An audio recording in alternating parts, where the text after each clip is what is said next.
The Nestle factory in Cabuyao, supposed to be the core factory of Nestle in the Philippines, that will provide powdered milk and infant milk for the whole Asia, Oceania, and Africa. And how many workers were employed at the time of the strike at Nestle factory? The actual numbers of workers in Cabuyao was more than 700 workers, including contractual workers and the managerial staff. And why did the workers go on strike? Actually, for workers here in the Philippines, it's very hard for us to go on strike because of the situation wherein the government, the military, the Philippine National Police are always conniving with the capitalists, especially Nestle as a huge monopolized capitalist in the Philippines. But because of the rampant violation of Nestle against us workers, especially their violation to the Supreme Court decision, which provide the workers for their retirement benefits, we have no option but to strike against Nestle for us to assert our rights, assert the decision of the Supreme Court for the workers. Nestle refused to include the retirement benefits in the bargaining agreement. What happened after you went on strike? Actually, when we strike last January 14, 2002, almost 95% of our workers go on with the strike until now. But the sad thing is the Department of Labor and Employment is the number one instrument of Nestle to violate the decision of the Supreme Court and also the workers' rights in the Philippines. The Secretary of the Department of Labor and Employment, Secretary Patricia Santo Tomas, was bribed by Nestle Switzerland. We have document with proof that Nestle Switzerland endorsed the trip of Secretary Patricia Santo Tomas in Bebe and in Milano, Italy, should be paid by the Nestle Philippine management. After our strike, Secretary Santo Tomas used her power and she deputized the military to disperse us, to attack us in our picket lines. So many of our workers were badly injured because of that brutal harassment done by the military and the Philippine National Police.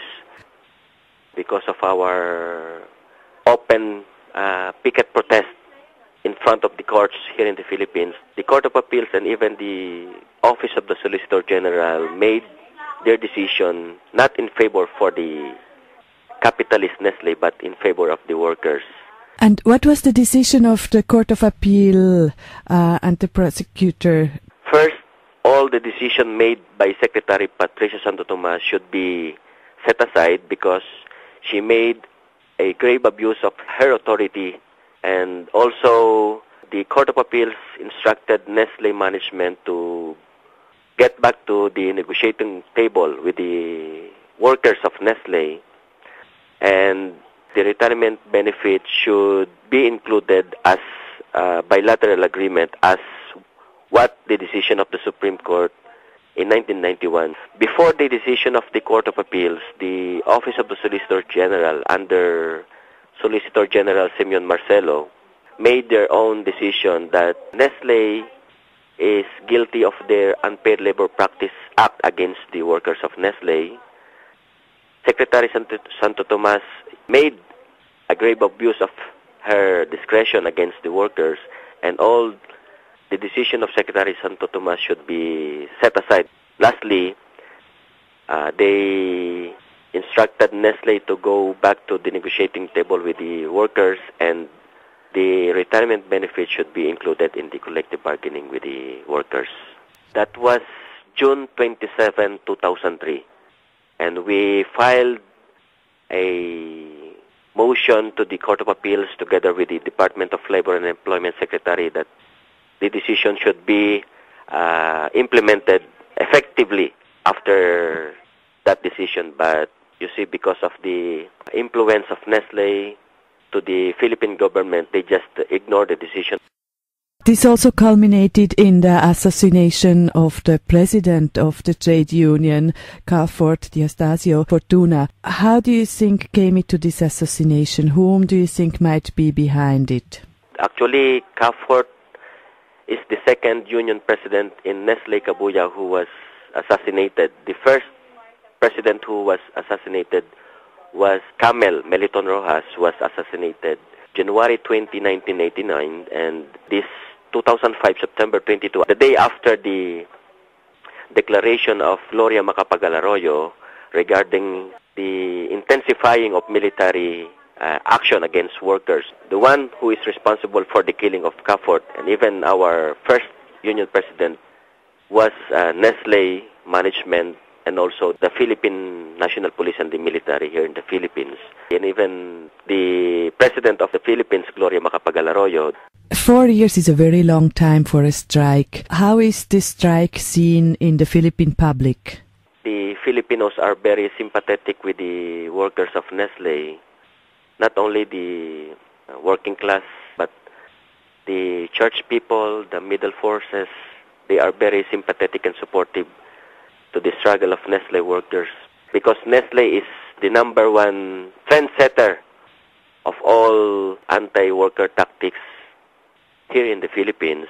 If Nestle management win against us, so it's very easy for all the capitalists here in the Philippines to violate all the laws provided for the workers, like, for example, the contractualization. Can you give examples of the support that you get from the people?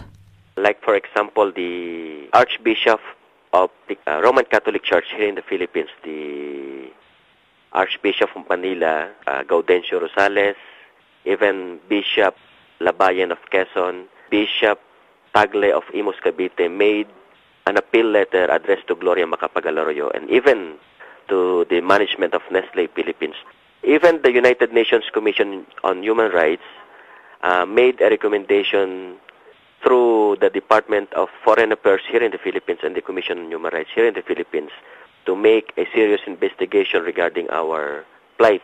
What are your demands now after 4 years of strike to the Nestle management here in Switzerland?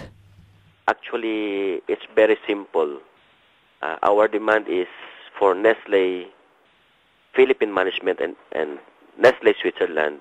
They should respect the decision of the Supreme Court for the workers, respect the workers not only in the Philippines but the whole working class under Nestle, the whole world.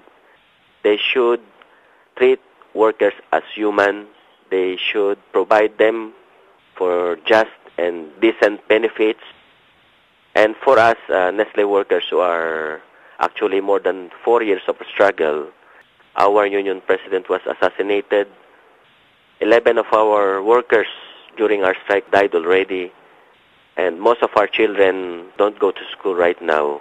And most of our houses was confiscated because of their housing loans. We believe that Nestle management based in Switzerland is the number one responsible for the settlement or the stopping of all the violations of Nestle management here in the Philippines against us workers. And how can the Swiss people support your struggle in the Philippines? Here in the Philippines, it's very hard for us to penetrate the tri-media to air our sentiments against Nestle management because most of the advertisements are monopolized by Nestle.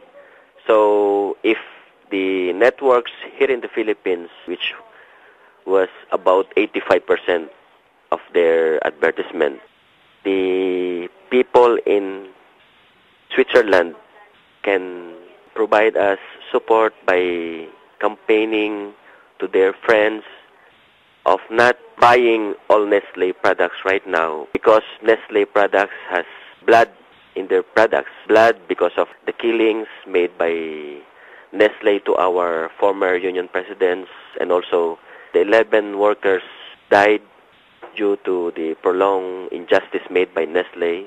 I'm appealing to the Swiss people to campaign for the boycott of all Nestle products in the whole world. Maybe you can give us continuously moral and financial support for us to struggle for the justice of our workers together with our families.